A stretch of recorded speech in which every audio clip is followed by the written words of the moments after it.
दोस्तों, लगभग एक साल से निष्क्रिय पड़े इंडिया गठबंधन को एक बार फिर से नरेंद्र मोदी की सरकार ने मौका दे दिया है। आज इंडिया गठबंधन की एक बड़ी बैठक हुई। उस बैठक से नरेंद्र मोदी की सरकार के लिए एक बड़ा संदेश निकल कर आया है। दोस्तों 2024 के लोकसभा चुनाव के बाद से ही इस तरह की बातें अटकलें की गई कि इंडिया गठबंधन इज ऑलमोस्ट फिनिश्ड। इनफैक्ट कुछ दिन पहले आम आदमी पार्टी ने खुद ही स्वेच्छा से कह दिया कि हम इंडिया गठबंधन का हिस्सा नहीं है, ये गठबंधन केवल लोकसभा चुनाव के लिए हुआ था। और ये माना भी जा रहा था कि इंडिया गठबंधन के अंदर बहुत सारे राज्यों की राजनीति को लेकर गतिरोध हैं, तो ऐसा गठबंधन ऐसा मुश्किल है कि दोबारा से वो इकट्ठा हो पाए। लेकिन ये सब कुछ कर दिया दोस्तों नरेंद्र मोदी की सरकार ने। आज मोदी सरकार के खिलाफ इंडिया गठबंधन की एक बेहद ही महत्वपूर्ण बैठक हुई दिल्ली के कॉन्स्टिट्यूशन क्लब में। दोस्तों यही नहीं, दोस्तों केवल बैठक ही नहीं हुई बल्कि प्रेस कॉन्फ्रेंस भी हुई। और प्रेस कॉन्फ्रेंस करके इंडिया गठबंधन के 200 सांसदों ने, जी हाँ दोस्तों 200 सांसदों ने बकायदा नरेंद्र मोदी को हस्ताक्षर भेजकर एक चिट्ठी लिखी है और कहा है कि इधर उधर की बात मत कीजिए, ये बताइए कि संसद का विशेष सत्र कब बुलाएंगे। दोस्तों ऑपरेशन सिंदूर को लेकर अब तक विपक्ष की मांग कर रहा था कि आप कम से कम ऑल पार्टी मीटिंग तो बुलाइए, लेकिन संसद के विशेष सत्र को लेकर कांग्रेस की तरफ से ये मांग की गई थी। लेकिन अब तमाम राज्यों के दूसरे नेता भी सामने आ गए हैं और अलग अलग पार्टियां एक सुर में वही बात बोल रही हैं जो कांग्रेस पार्टी शुरुआत से बोल रही थी कि इस पूरे मामले में क्या छुपाया जा रहा है, आखिर सरकार क्या छुपा रही है। संसद का विशेष सत्र सरकार क्यों नहीं बुला पा रही। दोस्तों हुआ ये कि विशेष सत्र की मांग को लेकर करीब 200 सांसदों ने चिट्ठी लिखी है, ऐसी जानकारी मिली है। मतलब एक ही चिट्ठी में 200 सांसदों के हस्ताक्षर हैं और बकायदा ये माना जा रहा है कि कांग्रेस की तरफ से दीपेंद्र हुड्डा इस बैठक में शामिल थे। अलग अलग प्रतिनिधि यहाँ पर अलग अलग पार्टियों के मौजूद थे। यहाँ मैं आपको याद दिला दूं दोस्तों कि 33 सदस्यों का 7 all party delegation world tour पे है इस वक्त।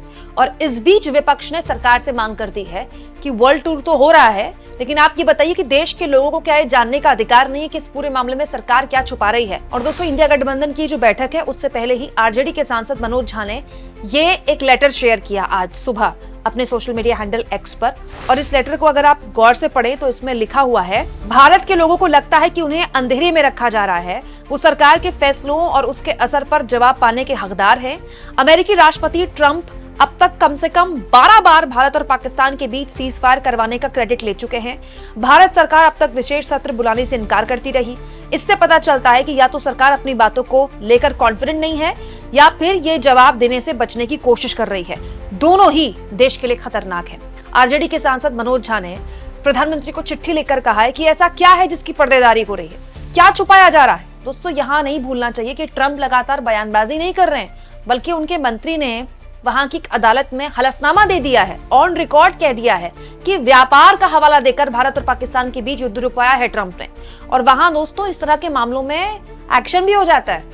वहां कुर्सी जा सकती है मंत्री की कुर्सी जा सकती है, ट्रंप की सरकार खतरे में आ सकती है अगर वो कोर्ट में गलत बात बोलते हैं तो अब तो ऑन रिकॉर्ड वहां की सरकार कोर्ट में ये बात बोल रही है कि व्यापार की धमकी देकर दोनों देशों के बीच का जो टकराव है वो ट्रंप ने रुकवाया है। लेकिन दोस्तों प्रधानमंत्री इस पूरे मसले पर कुछ नहीं बोल रहे हैं। और ऐसा नहीं कि मोदी बोल नहीं रहे, मोदी देश के अलग अलग हिस्सों में जाकर रैलियां कर रहे हैं, रोड शो कर रहे हैं, लेकिन जो बात देश को बतानी है वो नहीं बता रहे। और दोस्तों हाल के दिनों में मामला और बड़ा हुआ है। पहले कांग्रेस पार्टी की तरफ से राहुल गांधी ने सबसे पहले ये सवाल पूछे कि क्या जयशंकर ने पहले ही ऑपरेशन सिंदूर की ये जानकारी दे दी, जिसके बाद विदेश मंत्रालय की तरफ से बयान आ गया, लेकिन मामला अब खुल चुका था। उसके बाद ममता बनर्जी की तरफ से भी कहा गया कि अब जब विदेश में डेलीगेशन आपने भेज ही दिया है तो अब एक काम कीजिए, विशेष सत्र बुला ही लीजिए। और अब आरजेडी की तरफ से भी कहा जा रहा है कि विशेष सत्र तो हर हाल में होना ही चाहिए। यानी कि आप कह सकते हैं कि ये एक ऐसी बात है जिसको लेकर केवल अब कांग्रेस पार्टी नहीं बोल रही है, इंडिया गठबंधन के बाकी सहयोगी भी बोल रहे हैं। इनफैक्ट आम आदमी पार्टी के सांसद संजय सिंह भी इसको लेकर काफी मुखर हैं। संजय सिंह ने भी प्रेस कॉन्फ्रेंस करके कहा था कि ट्रंप लगातार बयानबाजी कर रहे हैं, लेकिन इस पूरे मामले में मोदी कुछ क्यों नहीं बोल रहे। और तो और दोस्तों मोदी के रोड शो को लेकर भी आम आदमी पार्टी ने अपने बयान जारी किए थे। यानी कि आप कह सकते हैं इस पूरे मसले को लेकर पूरा इंडिया गठबंधन एक है और वो एक सुर में न केवल नरेंद्र मोदी से कह रहा है कि अब तो आप विशेष सत्र बुलाइए, साथ में ये भी बताइए कि आप क्या छुपा रहे हैं। और इस पूरे के पूरे मसले को लेकर दोस्तों सवाल ज्यादा तब खड़े हो गए जब सीडीएस चौहान की तरफ से, जनरल चौहान की तरफ से बयान जारी कर दिया गया। ब्लूमबर्ग और रॉयटर्स को दिए इंटरव्यू में जनरल चौहान ने खुद स्वीकार कर लिया कि हाँ कुछ विमानों को नुकसान हुआ है। और इस बात में तारीफ करनी होगी दोस्तों विपक्षी दलों की भी कि किसी भी विपक्षी दल ने इसको मुद्दा नहीं बनाया। हाँ, अब विपक्षी दल ये जरूर जानना चाहते हैं कि जब सीडीएस ने बात स्वीकार कर ली है, भाई सीडीएस की तरफ से अपनी बात बोल दी गई है, आप आइए सामने। सरकार की भी तो कोई जिम्मेदारी होती है ना। सरकार केवल क्रेडिट लेती रहेगी क्या, बस रोड शो करती रहेगी क्या? सरकार भी तो देश को बताए कि आखिर इस पूरे के पूरे मसले पर वो कौन सी टेक्निकल मिस्टेक है जिसका जिक्र सीडीएस चौहान कर रहे हैं। तो कांग्रेस पार्टी ने तो पूछना भी शुरू कर दिया है कि ये जो टेक्निकल मिस्टेक का जिक्र किया सीडीएस ने, क्या ये वही टेक्निकल मिस्टेक थी जो जयशंकर ने बताया कि हमने at the start of operation he phone करके बता दिया था? तो ऐसे बहुत से सवाल हैं जो अब तक केवल कांग्रेस पूछ रही थी, लेकिन अब तमाम विपक्षी दल पूछ रहे हैं। यानी आप कह सकते हैं कि वो इंडिया गठबंधन जिसका मजाक उड़ाया था ऑपरेशन सिंदूर से पहले, याद होगा आपको पहलगाम आतंकी हमले के बाद, जब देश किसी बड़े हमले को लेकर सरकार की तरफ देख रहा था, प्रधानमंत्री मोदी ने तिरुवनंतपुरम में एक रैली की थी और उस रैली में मोदी जी इंडिया गठबंधन का मजाक उड़ा रहे थे इंडी इंडी करते हुए। लेकिन अब वही इंडी गठबंधन पीएम से सवाल पूछ रहा है कि आखिर ऐसा क्या है जो छुपाया जा रहा है। जब ट्रंप लगातार बयानबाजी कर रहे हैं और अब सीडीएस ने भी बयान दे दिया है, तो सरकार विशेष सत्र क्यों नहीं बुलाती? दोस्तों दरअसल इस पूरे मसले का पेंच ये है, और जब सबसे ज्यादा दुखद बात है वो ये है कि दो बड़ी खबरें भारत की जनता को विदेश से मिली हैं। पहली, सीजफायर की जानकारी भी देश की जनता को ट्रंप से मिली। दूसरी, हमारे विमानों को नुकसान पहुंचा है। पहला जो एक तरह से आप कह सकते हैं स्वीकारोक्ति हुई, वो भी हमें विदेश से मिली, विदेशी मीडिया से मिली, जो कि सीडीएस ने विदेश में बोली।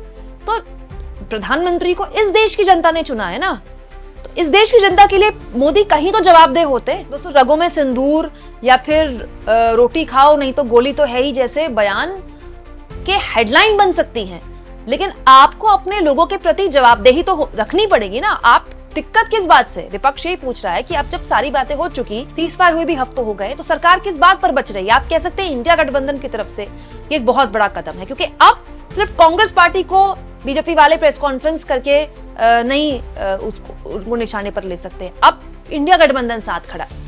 और दोस्तों ये पहली बार नहीं है। आप देखिए जब भी संसद का सत्र होता है, ये एक बहुत माकूल तरीका है देखने का कि इंडिया गठबंधन कैसे राष्ट्रीय मुद्दों पर एक हो जाता है।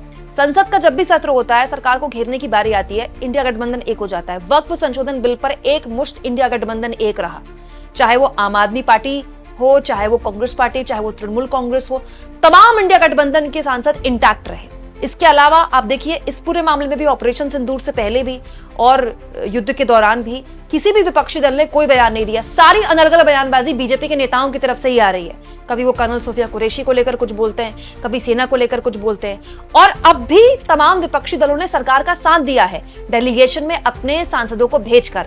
लेकिन साथ साथ क्योंकि घरेलू राजनीति में बीजेपी इसको पूरी तरह से भुनाने की कोशिश कर रही है, दोस्तों शायद इंडिया गठबंधन ने भी इसीलिए तय किया हो कि अगर आपको पॉलिटिक्स करनी है तो आइए फिर पॉलिटिकली जवाब दीजिए मामले को लेकर। क्योंकि ऐसा नहीं हो सकता ना कि आपको विदेश के डेलीगेशन में विपक्ष का साथ चाहिए, लेकिन घर के अंदर सियासत करते हैं तो आप इंदिरा गांधी के वक्त को कोसते हैं, फिर आप नेहरू को कोसते हैं। तो यहां अगर आपको सियासत करनी है तो फिर यहां सियासत के साथ साथ जवाब भी दीजिए। दोस्तों इंडिया गठबंधन की इस रणनीति को आप किस तरह से लेते हैं, कमेंट बॉक्स में जरूर लिखें, और जितना हो सके चैनल को शेयर करें, सब्सक्राइब करें, और थैंक्स और ज्वाइन के ऑप्शन से अगर आप चाहें दोस्तों तो आर्थिक मदद भी चैनल की जरूर करें।